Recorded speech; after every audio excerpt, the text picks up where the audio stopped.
आप किसान विरोधी सरकार चला रहे हैं या किसान के फेवर की बात कर रहे हैं। और ये तय है, जिस तरीके का रवैया इस सरकार का है वो किसान विरोधी। करोड़ रुपये की चीनी स्टॉक में रखी हुई है, ये हमारी गारंटी है। वो गारंटी की चीनी कहाँ गई? आपने माननीय न्यायालय को अब तक अवगत क्यों नहीं? इस जनपद के नेता इनकी जो रीढ़ की हड्डी है ना, वो टूट चुकी है, वो है नहीं।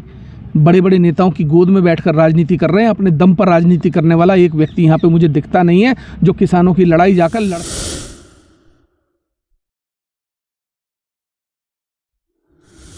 एक मुलाकात के लिए आया था क्योंकि मुझे पता लगा था कि प्रशासनिक भवन में हमारे किसान भाई लोग जो हैं बैठे हैं, तो मैं तो अपना समर्थन देने के लिए आया था। और मेरा समर्थन हमेशा हर किसान को है जो हरिद्वार जनपद से है।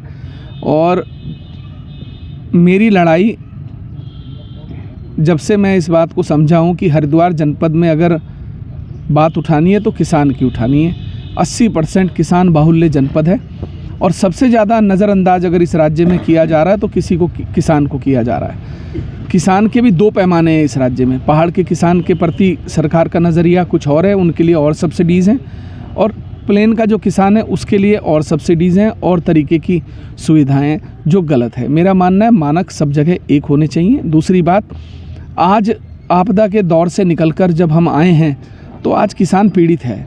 किसान के बिजली के बिल पेंडिंग हैं, उन पर पेनल्टियां लग रही हैं। किसानों के लोन पेंडिंग हैं, उन पर आरसी कट रही हैं। किसानों के फसल का बीमा नहीं मिला, किसान त्रस्त है। किसानों के बिजली के बिल ट्यूबवेल के पेंडिंग होने के कारण बिजलियां कट रही हैं, पानी देने में मोहताज है।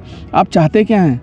आप किसान विरोधी सरकार चला रहे हैं या किसान के फेवर की बात कर रहे हैं। और ये तय है, जिस तरीके का रवैया इस सरकार का है वो किसान विरोधी है।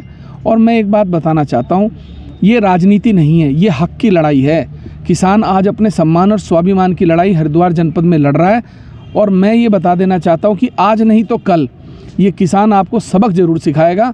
क्योंकि जो आदमी दिन रात तपती धूप में और मिट्टी में अपने को डुबोकर, अपने को तपाकर मेहनत करता है, वो फिर सड़क पर भी जब आंदोलन करता है तो वो भूखे पेट भी 24 घंटे 48 घंटे रह लेता है।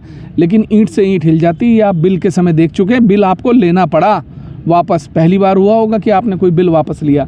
तो मैं ये कहना चाहता हूँ, हमारी कुछ मांगे हैं जिनका मुख्यमंत्री जी ने हमें सदन के अंदर स्वयं खड़े होकर आश्वासन दिया था।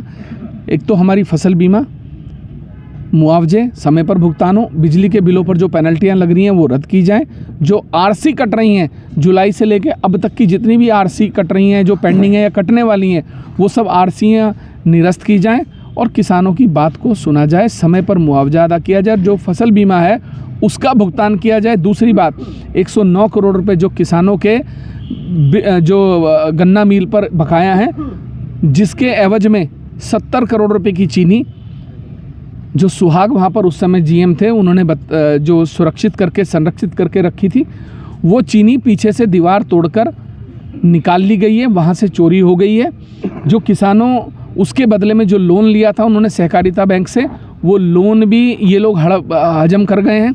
आज की डेट में कोई भी किसी भी समय ये फैक्ट्री छोड़कर भाग सकते हैं या फैक्ट्री को ये लिक्विडेशन में लेके जा सकते हैं। अगर ये एनसीएलटी में लिक्विडेशन में चली गई तो किसान बर्बाद हो जाएगा। किसान की आत्महत्या की जिम्मेदार ये सरकार होगी। मैं ये जानना चाहता हूँ कि आज तक आपने इकबालपुर शुगर मिल के मालिकों को गिरफ्तार क्यों नहीं किया? अगर कोई मामला न्यायालय में लंबित था और न्यायालय में आपने अंडरटेकिंग दी हुई थी और आपने कहा था कि ये हमने 70 करोड़ रुपए की चीनी स्टॉक में रखी हुई है, ये हमारी गारंटी है, वो गारंटी की चीनी कहाँ गई? आपने माननीय न्यायालय को अब तक अवगत क्यों नहीं कराया? मुकदमा दर्ज करिए, जेल भेजिए इन लोगों को और इनसे रिकवरी करिए, इनकी फैक्ट्री को नीलाम करिए, इनकी फैक्ट्री बेच के पैसा दीजिए। आप ये बताइए 50 करोड़ रुपए का मुआवजा जो मिलने वाला है उनको, जो उनकी रेल ट्रैक के लिए ज़मीन का अधिग्रहण हुआ है, क्या भरोसा है कि वो पैसा आते ही वो किसानों को बांटेंगे, वो भाग नहीं जाएंगे? इस बात के लिए उनसे बॉन्ड जमा कराए जाएँ कि जो भी मुआवजा उनको किसी भी ज़मीन का मिलेगा वो सबसे पहले किसानों का भुगतान करेंगे, उसके बाद कोई अन्य खर्च करेंगे। दूसरी चीज़, अगर मिल नहीं चल पा रहा तो मिल बेच दीजिए, बेच के किसानों के पैसे दीजिए और गन्ना किसी दूसरे मिल के साथ अटैच कराइए। ये करना पड़ेगा, लेकिन आप करना नहीं चाहते क्योंकि आपकी इच्छा शक्ति नहीं है। किसान आपके लिए बहुत महत्व नहीं रखता इस राज्य में, जो बड़ा दुखद है। 100 रुपये विधायक जी, जिस तरीके और पंजाब में बिजली मुफ्त है, उत्तर प्रदेश में मुफ्त है, वैसे किया जाए। हरिद्वार जिले का मैं फिर कहना चाहता हूँ, ये लोग सब किसान विरोधी हैं, आप लोग समझ नहीं पाए। ये आप लोगों की आंख में धूल झोंक कर, सरकारों की गोद में बैठकर, नेताओं की गोद में बैठकर, मैं इस मंच आपके इस माध्यम से मैं बोलना नहीं चाहता, वरना इस जनपद के नेता रीढ़, इनकी जो रीढ़ की हड्डी है ना वो टूट चुकी है, वो है नहीं। बड़े बड़े नेताओं की गोद में बैठकर राजनीति कर रहे हैं, अपने दम पर राजनीति करने वाला एक व्यक्ति यहाँ पे मुझे दिखता नहीं है जो किसानों की लड़ाई जाकर लड़ सके। और जो नेता बड़ी बड़ी पार्टियों के नेताओं के गुलाम होते हैं, उनकी गोद में बैठ के राजनीति करते हैं, उनकी रीढ़ की हड्डी नहीं होती, वो गुलाम होते हैं। ध्यान रखना बात को। कोई संदेश नहीं है, मेरा कहना है आपकी लड़ाई है, सम्मान और स्वाभिमान की लड़ाई है, किसान की लड़ाई है, हरिद्वार जनपद की लड़ाई है, हरिद्वार बचाने की लड़ाई है। लड़ने के लिए सबको सड़क पे आना पड़ेगा, वरना ये हमें किसी भी दिन सड़क पे ला देगा। समर्थन कर रहे और तो ये विधायक समर्थन भी नहीं कर रहे हमारा। जिस तरीके से विधायक जी के द्वारा किसान विरोधी विधायक हूँ मैं, जो जिसने विरोध करा वो किसान विरोधी विधायक हूँ। उन्हें ऐसा करना चाहता कि उन्हें किसानों के वोट लेके बने। आज भी जो बता रहे ना, बिरादरी तो कोई नहीं बनता, एक बिरादरी किसान की वोट मिली ना, हर बिरादरी से वोट मिली। ये दिमाग में तो निकाल दे कि एक बिरादरी ने बना दिया उसे, आगे भी आवेगा टाइम। तो जिस तरह से विधायक ठीक कराया उन्होंने, किसान की बात उठाई तो क्या अच्छी बात है, करनी भी चाहिए। किसान की बात क्यों करनी भी चाहिए, विधानसभा और क्यों नहीं कर रहे हैं?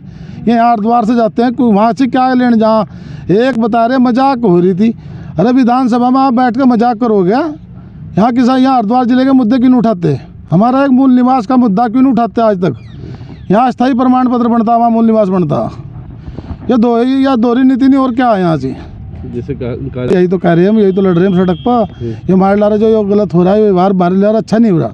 यहाँ पहाड़ का अलग हो रहा है और प्लान का अलग हो रहा, एक होना चाह। तो यूसी देखेंगे क्या होगा, हम ज़्यादा यूसी पीसी के चक्कर में नहीं पड़ते, क्या आन दो, देखेंगे क्या होगा। हमें भी पता नहीं लग रहा सही क्या है, कि पढ़ा नहीं सही क्या आयो। अगर दोहरी नीति अपना रही तो उसके खिलाफ तो हम फिर कठोर कदम उठाएंगे, आंदोलन करे जाएंगे, इस पर सड़क पर आ जाएगा। किसान कहाँ तक इनकी इंतजार करेगा? एक ना एक दिन तो मजबूरी बन जाए किसान की। ये बार यहाँ तो बाहर ना तो हमें किसी ने मुआवजा दिया,